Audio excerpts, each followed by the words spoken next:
Hello and welcome back to my channel, or welcome if you're new.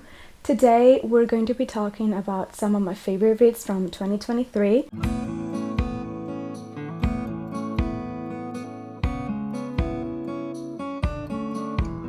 It's probably a little late by now to do this, but I thought it was a good way to show you the kinds of books I enjoy reading. This is just a few of them. I read a lot of books last year, and these are just the ones that stuck with me the most throughout the year. And to be fair, I don't remember a lot about some of these books because I read them in early 2023. But yeah, I kept thinking about these characters and about this plot, so that's why I consider them some of my favorite reads, even if I don't remember everything about them. All of these are books that I rated either 5 or 4.5 stars in Goodreads and Storygraph. I'm gonna start with some honorable mentions. These are books that are either the first book in a series or second book in a series, which I don't really like giving first books in series 5 stars, just because, I don't know, I like leaving room for improvement for the next books in the series. These are in no particular order whatsoever. The first one I want to talk about today is Momo Urashima Steals the Sword of the Wind. This just captured my attention so quickly just because the synopsis of it reminded me of Percy Jackson, which is one of my favorite series ever, and I love learning about different mythologies. This was a really nice change from a more like Western-centric mythology, which is what we usually tend to see more. This is also not my first book by this author, and I really enjoyed some of her previous work, but this one is probably my favorite of her that I've read so far. And I just really enjoyed the entire vibes of this book and just the characters. I love them so much, and I cannot wait to read the second book, which came out, I think it was February. But yeah, I'm really excited to get to the second part. Next we have a 2-in-1. This is The Marvelers and the Memory Thieves. This is the first and second books in the Conjurer series. I've read these two books. I don't know if I read both of them last year or one of them was 2022. That might be the case. I just thought I'd put them both together since they're part of a series. I really love these and the characters, and I think it's very well written and the story is so interesting. The plot is very intriguing, and I like that each book has sort of its own plot, but it still is very well woven together for the entire series, and you see the different characters go through a bunch of different adventures, and I really think if we give this the hype it very rightly deserves, it could become the Harry Potter of this next generation, and I really want them to, because they're really good books. And then last but not least, the last honorable mention that I wanted to show you is, well, basically the entire Percy Jackson series, which I caught up with last year, but particularly The Sun and the Star and The Chalice of the Gods, because they both came out last year. And honestly, probably some of the best books I've ever read. This one destroyed me at times, made me want to laugh and cry, and a lot of different emotions with this one. This was so much fun, just going back to the OG trio and just seeing them go on another adventure. I don't know, I just really enjoy this story. I love this series so much, and I cannot wait for the second book in this trilogy. Okay, now that we got the honorable mentions out of the way, let's start with my actual favorite reads of 2023, and these is gonna be in a top 10 order from my least to most favorite. I'll try to keep the descriptions of these books brief. In number 10, we have Valiant Ladies. This book is one of them that I don't really remember a lot about because I read it like a long time ago. This book is about these two girls, Kiki and Anna, who are best friends, and at night they dress up and they do some vigilante stuff around their hometown. And one day during this party, Kiki's brother is murdered, and the two of them decide to take matters into their own hands to find out who the killer was and why they killed her brother. It was a really good read. I was not expecting to like this as much as I did, but it was so good. Next, number 9, we have They Hate Each Other. I first saw this book on Twitter, or what used to be Twitter, on the author's page, and I kept my eye on it for the longest time until it finally came out, because just the premise of it was so good. It's a story of Jonah and Dylan, who 100% absolutely despise one another. They don't want anything to do with one another, but because of circumstances, they end up having to pretend that they're in a relationship, and then slowly start learning more about each other and their lives, and the fake dating ends up not being fake for too long. I really liked it. It was really cute, and even though it was mostly lighthearted, it also deals with some very serious and important topics that were handled well, in my opinion. Next one, I don't have it physically. At number 8, we have Heartstopper Volume 5. I love this so much. I already love Heartstopper. Everything I've read from that universe is amazing. Alice Oseman is a great writer, and the TV show is also amazing. I cannot wait for the next installment of the graphic novels and the next season of the TV show, which please come out soon. Then at number 7, we have Ace of Spades. This is another case of book amnesia. I'm so sorry. I don't know when I read this. It was probably very early on in the year as well. So at some point last year, I decided to do a little experiment and pick up books that I hadn't heard much about, and I did not read the synopsis, just the title on the cover had to convince me. And I don't know, I grabbed this book and I was really, really, really excited to read it. It was so good. I remember liking it so much. It deals with racism in academia, and it was such a good book, such a good read. I loved these characters so much and the intricacies of their lives and everything they go through. It is an incredible read, and I cannot wait to pick up more books by this author, because this was really an incredible read.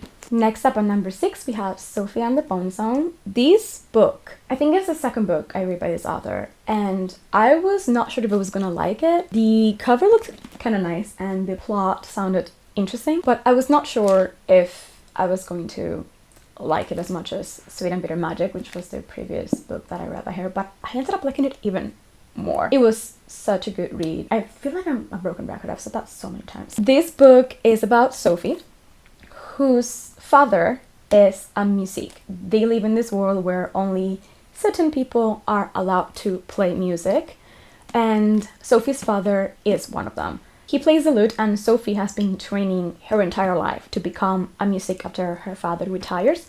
So he's been training her. But then the day of the auditions come, and another girl named Lara is the one that ends up winning the position for future music, playing the lute, which surprises everyone because Lara says that she's never played a lute before in her life. Shortly after the auditions, Sophie's father dies unexpectedly, and then Sophie has to take on the responsibility of teaching Lara everything about a music and helping her prove to everyone that she's worth being a music. But secretly, what Sophie wants to do is prove to everyone that she's actually a fraud and that she deserves to be a music like she always was meant to be. It was such a good book. It goes through so much. There's so many little like twists, and Easter eggs in this are so good. I started piecing things together like halfway through, but still there were some I did not see everything coming, which is weird sometimes because I tend to figure out everything pretty early on. But it was really good. I enjoyed it so much, and I almost wish it never ended. Like, so good. These characters stayed with me for such a long time. I did not expect that in the least. Okay, so we made it to the top 5. Number 5, we have Court of the Undying Seasons. It's the second book I read by this author, and it has vampires in it, so nothing was gonna stop me from picking up this book. In this world, we have 5 vampire courts, each of them with a different characteristic, so it's kind of a mix between Harry Potter and I don't know what vampire universe will probably fit in this better. I would say, to some extent, it's probably closer to Vampire Academy, if anyone has read or seen anything in that universe, because they do have, if I remember correctly, some sort of magic, especially the Black Court. This book was incredible. The main character is Finn, and she does not want to be a vampire. But when the vampires come to her village for the annual finding, Finn does not want to be chosen. But she offers as a volunteer to take the place of her best friend, who doesn't really take it very well that she does. But Finn hates vampires because they took her mother when she was very little. They took her mother from her in one of the findings. So she hates vampires. She hates everything about them. She does not want to be a vampire, but she still offers to go in place of her best friend. And then she's at the courts and she's interacting with all of these vampires. And as she's training to become a vampire, she meets so many different characters. Some of them are like my favorite characters ever. One of them is the most morally gray character I've ever met.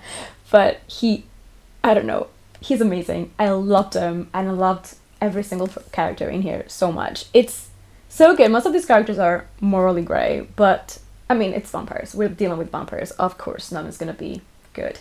But yeah, Finn, an amazing protagonist, and everyone here, I don't know, I really, really like this book.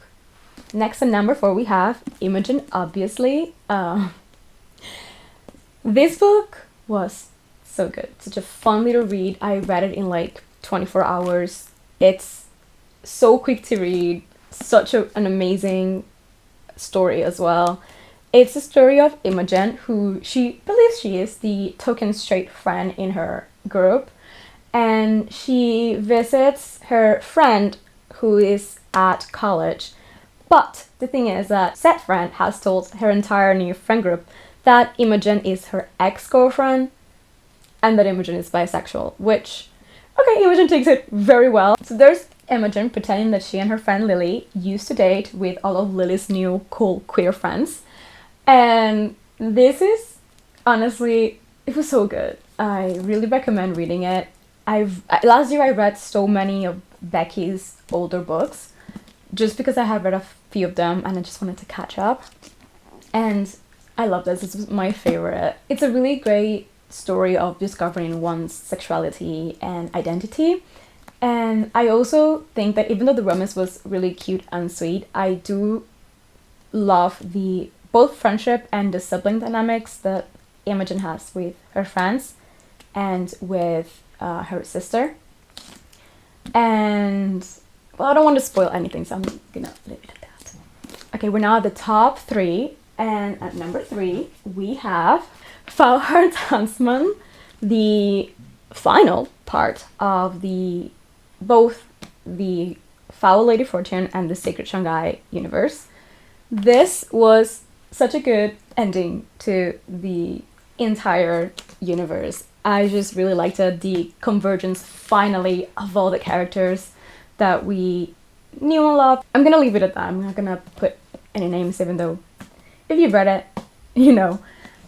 These characters have lived with me for so long. I just keep thinking about them constantly. I am an English major, so I studied a lot of Shakespeare while I was in college. And the moment I found out that This Fire on the Lights was a Romeo and Juliet retelling with gangs, I was sold. So this entire universe has been such a great reading experience. I love this world. I love these characters. They're all somewhat thick books. There's a lot going on all the time. And especially there's a big cast of characters. It's not just like 2 main characters and that's it. There's so many good characters that are supposed to be side characters at some point, but they are just so beautifully fleshed out and they have such amazing stories. And I love that we got to see all of their stories reach their natural conclusion in all of their books. It was an amazing read. I really, really, really loved it. And I can't believe that I've had to say goodbye to these characters because there's not meant to be anything else. Chloe, please put something else out. I'm begging you. And number 2, we have Never Ever Getting Back Together. I mean, this book already sold me, and the fact that the title is a Taylor Swift reference. But also, every book I've read by Sophie Gonzalez has been incredible. I've read, I think, most, if not all of her books that are out so far, I think. And this one was incredible. It's about these 2 girls who were wronged by their ex. Their ex is kind of famous now. I believe it was because his sister married a prince, or he's marrying a prince, something like that, and he's become like this heartthrob. So to create more hype around him, they decide to do a contest, kind of, to figure out which of his exes is the one that got away. So they put a bunch of his exes in a house, castle, I don't really remember. Again, long time ago. And they're all supposed to live together and just spend some time with him, bachelor style, to figure out who was the one that got away. And in the process, the two main characters, Maya and Sky, find out a few things, what he told each of them about the other, that does not sit well with them. And they decide to team up to get a little revenge. And this book, like, honestly, like I said, Sophie Gonzalez never disappoints, and this book was so good. I was waiting for it for so long, and I think I read it so quickly. These characters are really fun to read, and yeah, I cannot wait for her next book, which comes out later this year, I think.